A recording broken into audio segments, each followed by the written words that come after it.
به نام خداوند به همتا. امید است که صحت و عافیت داشته باشید. بازم من با بخش یک از ویدیوهای متفاوت دیگری بخش ویزا در خدمتتان هستم. امید است که تا آخرین دم ما را همراهی کنید و از ویدیو امروز ما چیزی یاد گرفته بتانید. ویدیو اول ما درباره معلومات عمومی درباره امتحان یک ویزا بود. امروز ویدیو دوم ماست و ویدیو دوم ما درباره چی هست میریم با هم یک جای میبینیم. خب اینجا معلومات عمومی است درباره بخش اول شنیدن 3 بخش را در بخش تشریح عمومی براتون گفتیم. بخش اولش امروز کار میکنیم که گفتن در این بخش شما یک مثال و 6 گفتگو رو میشنوید. یعنی یک مثال است که اون از روی از اون مثال ما میتونیم بفهمیم که این پروسه این بخش چی رقم پیش میره و بعد از اون 6 تا گفتگوی دیگه است که رو باز حل میکنیم. هر گفتگو رو 2 بار میشنوید. 2 بار. بخش اولش که 2 بار شنیده میشه هر گفتگوش، یعنی هر 6 گفتگوش 2 بار. مجموعاً 12 بار شنیده میشه کلشون. از 3 جواب داشته یکیش درست است. بر ما 3 جواب میده. از بین 3 جواب یکش انتخاب میکنیم. اون یک جوابش درست میباشه. برای هر گفتگو یک نمره داده میشه. هر گفتگو یک نمره که مجموعاً 6 نمره در این بخش دریافت میکنید. 6 گفتگو 6 نمره. خب این چیز مثالش هست. Beispiel des ersten Teils. مثال بخش اول. یک مثال برمون داده که چی رقم بخش اول پروسش پیش میره. Teil 1 هست بخش اول است. Kreuzen Sie an A, B oder C. میگه شما تکمار کنید که A, B یا C کدام از درست است. Sie hören jeden Text zweimal. شما هر متن 2 بار میشنوید. Beispiel مثالش مثلا welches Zimmer bekommt der Mann. این مرد این آدم کدام اتاق دریافت میکنه.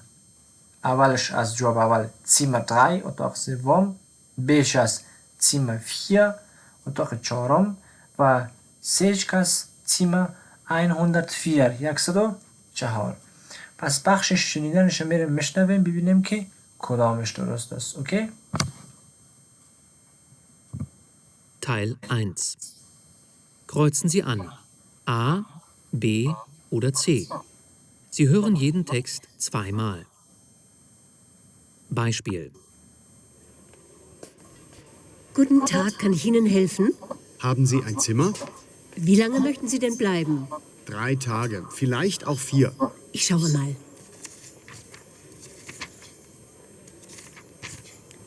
Ja, da haben wir noch eins. Zimmer 104.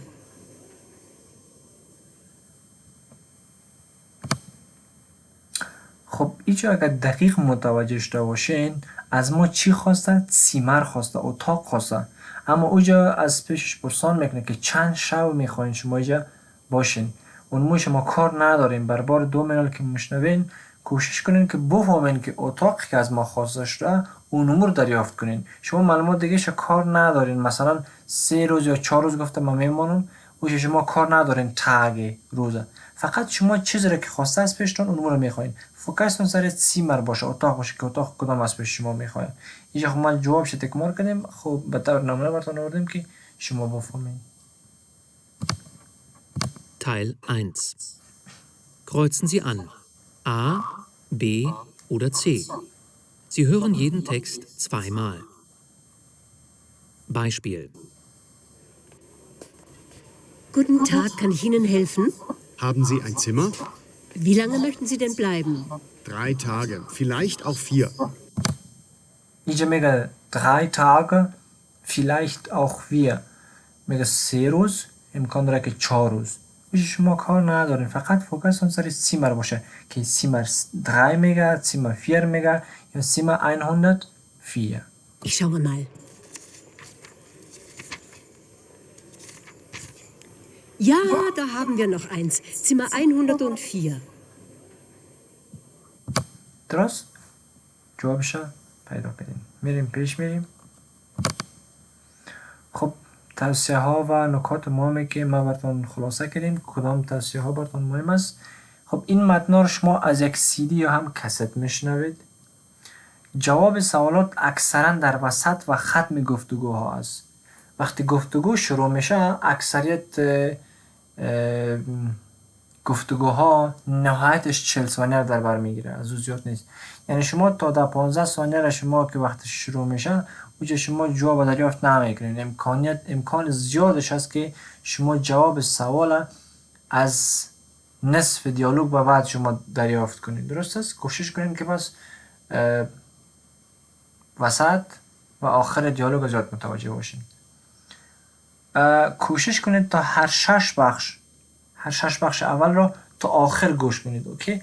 قبلا براتون گفتم کوشش کنید تا آخرین ثانیه گوش کنید که چی میگه. اگر در بار اول جواب را دریافت ننمودید پس کوشش کنید تا برای بار دوم جواب را پیدا کنید.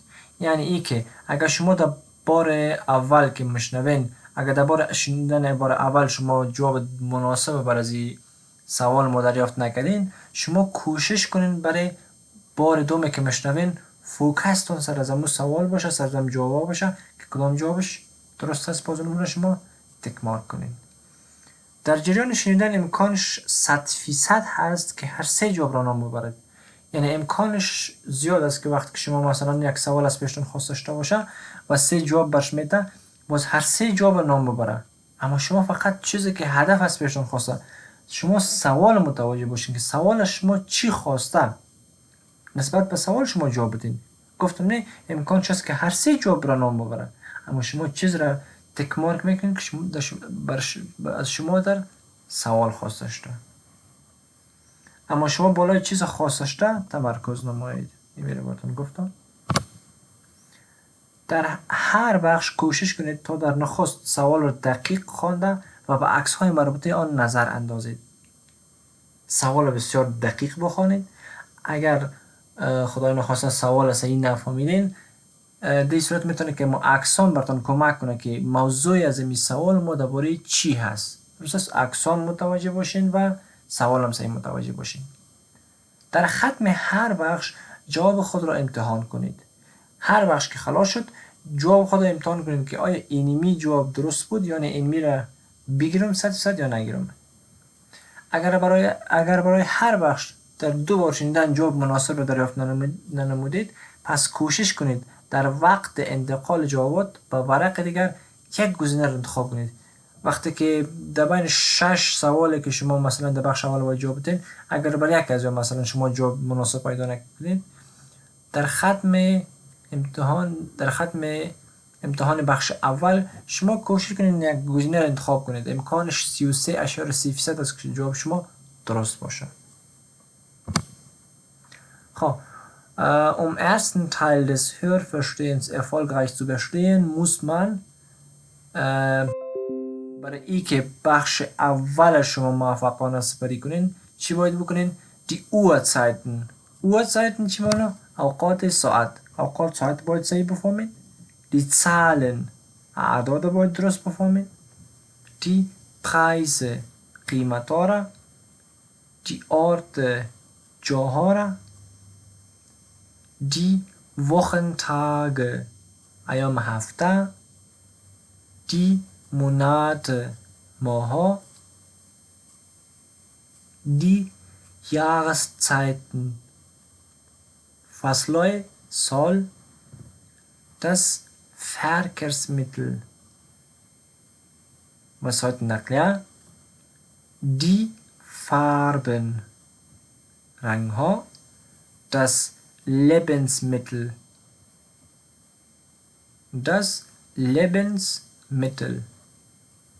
خوراک کباب یا وسایل مهم زندگی. دی Getränke نوشیدنی ها. خب اینجا میتونه نوشیدنی های متفاوت باشه، خوردنی متفاوت باشه. خب برای از این بخش ذخیره لغات که من براتون گفتم که شما باید بفهمین، برای از باز ویدیو جداگانه در بخش ذخیره لغات براتون ان شاء الله ارائه میکنم که اینجا براتون سرسری کار میکنم و اینجا باز براتون ان شاء الله سم مفصل دربارش بحث میکنم. مثلا درباره دی Uhrzeit اوقات ساعتش مثلا Die europäische Uhrzeit ist normalerweise 24 Stunden. وقتی سیستم اروپایی که است طبعا که چند ساعت است 24 ساعت است. یعنی از ما که است 1 2 3 4 تا 12 بجه باز از 1 بجه باز از 4 باز شروع میشه تا 12 بجه شب. اما از سیستم اروپایی که است بخصوص از آلمان قسمی است که از 1 بجه شروع میشه تا 24 بجه، یعنی بعد از 12 بجه 1 بجه نمیشه بلکه 13 بجه میشه. گفتیم das heißt یعنی ab 12 Uhr Mittag beginnt 13 Uhr. بعد از 12 بجه چاشت 13 بجه شروع میشه که 13 بجهش مساوی با 1 بجه، 14 بجهش مساوی با 2 بجه چاشتمو این همونطور ادامه پیدا میکنه. درست؟ براتون زیاد کمک میکنه در جریانتون وقتی بفهمین که 13 بجه چند بجه ما میشه، 14 بجهش تا 23 بجهش. درست است؟ کوشش کنید دکاش شما پیدا کنین و تمرین کنین. بخش دیگهش که است die Wochentage. Die Wochentage. Wochentage چی میشه؟ ایام هفته. ایام هفته بسیار مهم است که سیستم آلمان از دوشنبه شروع میشه. شروع هفته ایشان یعنی شنبه آلمان مطابق با افغانستان کدام روز است؟ مونتاگ، دوشنبه ماست. درست است؟ der Montag دوشنبه، der Dienstag سه‌شنبه، der Mittwoch چهارشنبه، der Donnerstag پنجشنبه و der Freitag جمعه. یعنی از دوشنبه تا جمعه روزای هستن که در ایام هفته که مربوط و مختص به چی است؟ به کار هست. از ما خاطر بنام چی یاد میشه؟ der Werktag. Werktag روزای چی میشه؟ اصلا خود تگ مفرد است. Werktag روز کاری. از دوشنبه تا جمعه روزای چی است؟ کاری است. بعد از او آخر هفته بسیار متوجه باشین که آخر هفته که واخن انده برش میگه. واخن انده که سوالا بسیار زد میگه. واخن انده آخر هفته. آخر هفته آلمانیا کدام روز است؟ زامستاگ است و زونتاگ است. در زامستاگ و در زونتاگ. شنبه و یکشنبه ما آخر هفته آلمان است که جنوشتام کردیم das Wochenende. das Wochenende آخر هفته. خب درباره از این باز یک درس جداگانه در بخش ذخیره لغات داریم که انشاءالله اونم باز براتون مفصل دربارهش باز انشاءالله صحبت خواهیم کرد. خب اینجا در پیشروی هر روز ما براتون اختصارات چون نشته کردیم که از جهات امتحان آمده و میایه براتون. مثلا برای مونتاگ اگر جای دیدین که ام او در سوالات مربوط بخش چیز بود روزا بود بفهمین که ام او دوشنبه است. دی آیش هم سه‌شنبه، ام آیش هم چهارشنبه، دی اوش هم پنجشنبه، اف آر جمعه، اس ای شنبه و اس او یک شنبه. یان بود ایام هفته. دیگه چی است؟ دی مونات. دی مونات ماها. ماها که هستن در آلمانی کل ماهایشان آرتیکلش به چی است؟ به در شروع میشه. در یانوار،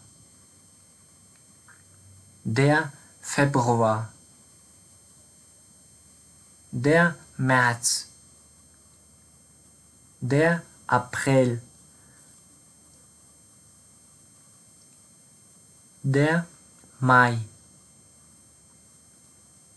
der Juni, der Juli, der August, der September, der Oktober, der November و بالاخره der Dezember. خب یا بود 12 ماه که اختصارات شما نشته کردیم از کلشونه و یکی دار نشته کردیم و یکی نداره نشته نکردیم. دیگه چی داریم؟ Die Jahreszeiten. Die Jahreszeiten. Die Jahreszeiten. یعنی فصلها. ما چند فصل داریم؟ 4 فصل داریم که شروعش با چی میشه؟ بهار، تابستان، خزان، زمستان. آلمانی بهار چی میگه؟ Der Frühling. Der Frühling. بهار. تابستان چی میگه؟ Der Sommer. Der Sommer. خزان. Der Herbst. Der Herbst. و زمستانم der Winter. Der Winter. بخش اعداد که 0, 1, 2, 3, 4 erste, zweite, dritte, اول، دوم، سوم بزرگتر بر تاریخ های استفاده میشه. am 1. می مثلا به تاریخ اول می یا am 2. فبروار به تاریخ دوم فبروری یا هم شد اعداد ترتیبی. سر اعداد ترتیبی باز یک بحث مفصل انشالله داریم که باز دارم کار میکنم باتان. Der Verkehrsmittel. Der Verkehrsmittel یعنی چی میشه؟ وسایل نقلیه. یا هم بسیار رول داره وسایل نقلیه که استفاده میشه دیگه در امتحان. مثلا das Auto موتر. Das Auto موتر. دیگه چی داریم؟ Der Bus بس. Der Bus. Das Schiff. Das Schiff.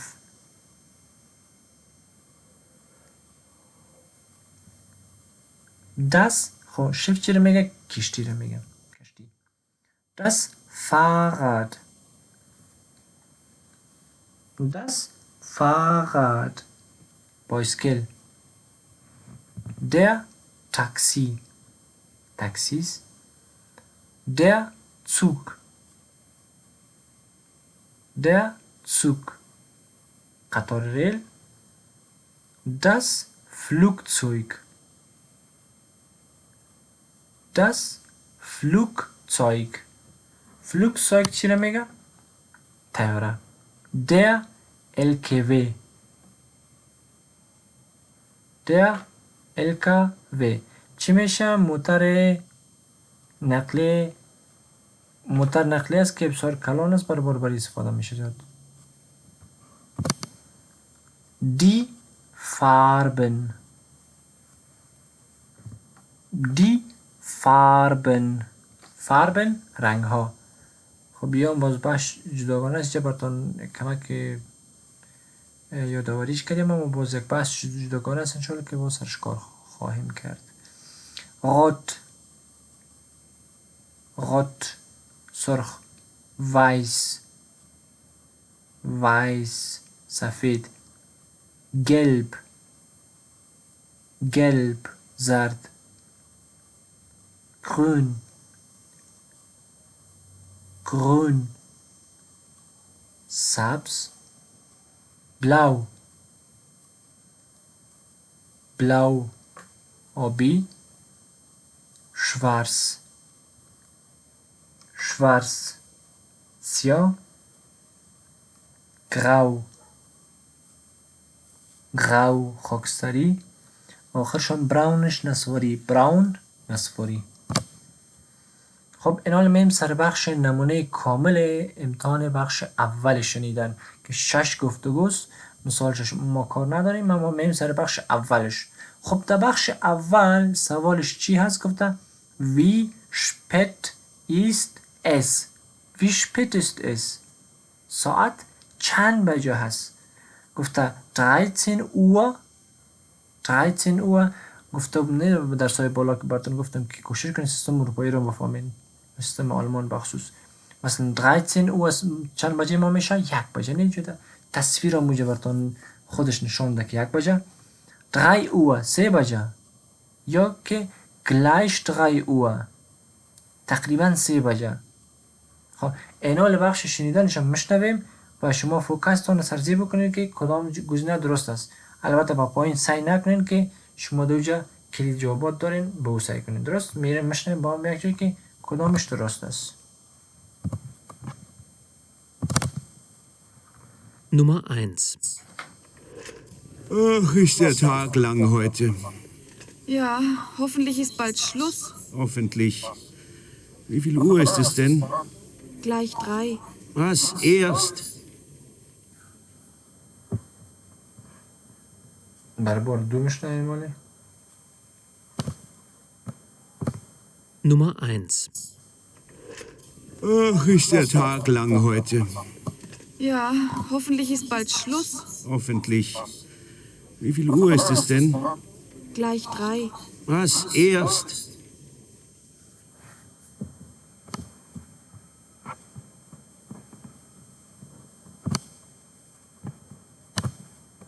ها میریم پیش میریم. سوال دومش چی خواسته؟ Wie fährt die Frau zur Arbeit? Wie fährt die Frau zur Arbeit? یعنی می خانم میگه چی رقم به طرف کار میره؟ mit dem Auto، مثلا نقل رو براتون گفتم نه؟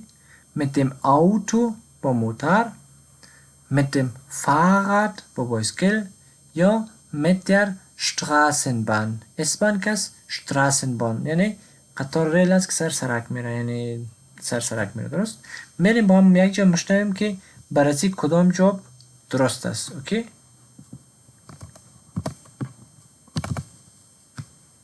Nummer 2. Fahren Sie mit der S-Bahn zur Arbeit? Nein, ich habe ein Auto. Und Ihr Mann? Der fährt gern mit dem Fahrrad. Oh, toll. Dann gibt es ja kein Problem. بار اول بود، بار دومش رو مشنویم. Nummer 2. Fahren Sie mit der S-Bahn zur Arbeit? Nein, ich habe ein Auto. Und Ihr Mann? Der fährt gern mit dem Fahrrad. Oh, toll. Dann gibt es ja kein Problem.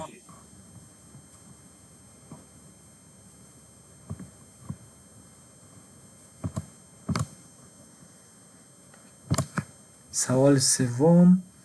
Wie kommt die Frau zum Bahnhof? Wie kommt die Frau zum Bahnhof? خانم چی رقم به قطار ایستگاه قطار ریل میه؟ گفته اما geradeaus. اما همیشه رو میگه. اما geradeaus. geradeaus همیشه مستقیمه. Am großen Haus rechts.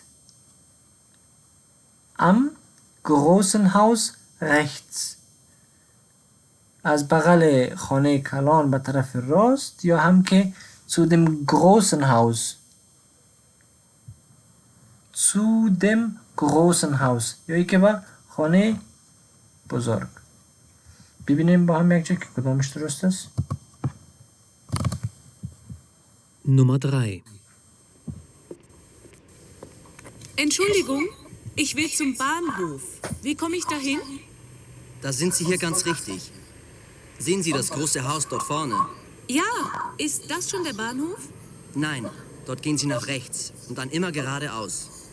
Also am großen Haus rechts. Vielen Dank. بار دوم. Nummer 3. Entschuldigung, ich will zum Bahnhof. Wie komme ich dahin? Da sind Sie hier ganz richtig. Sehen Sie das große Haus dort vorne? Ja, ist das schon der Bahnhof?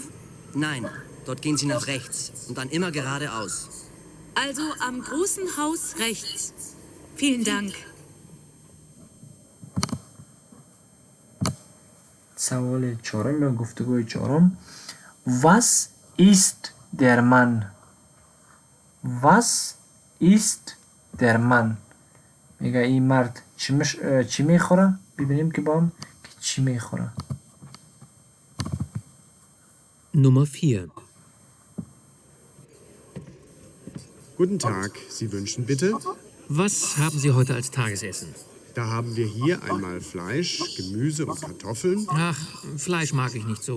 Dann nehmen Sie doch Fisch mit Reis und Salat. Fein, das nehme ich.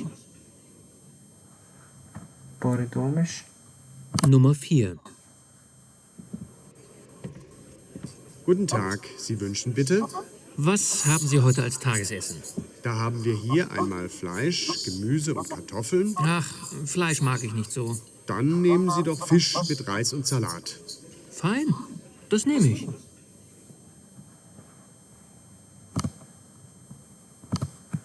پنجمش گفته was ist der Preis von der Jacke پرایس قیمت یک جاکت میگه چقدر است 15 euro است 15 euros 29 euro 29 euros یا 59 یا 59 ببینم با هم بشنویم که کدام جوابش درست است Nummer 5. Mensch, Ursel, was hast du für eine tolle Jacke? Ja, die habe ich im Kaufland gefunden. Für nur 29 Euro. Früher hat sie 59 Euro gekostet. Das ist ja klasse. Haben die auch andere Sonderangebote? Ja, zum Beispiel Sommerschuhe ab 15 Euro. بار دوم Nummer 5. Mensch, Ursel, was hast du für eine tolle Jacke? Ja, die habe ich im Kaufland gefunden. Für nur 29 Euro. Früher hat sie 59 Euro gekostet. Das ist ja klasse. Haben die auch andere Sonderangebote? Ja, zum Beispiel Sommerschuhe ab 15 Euro.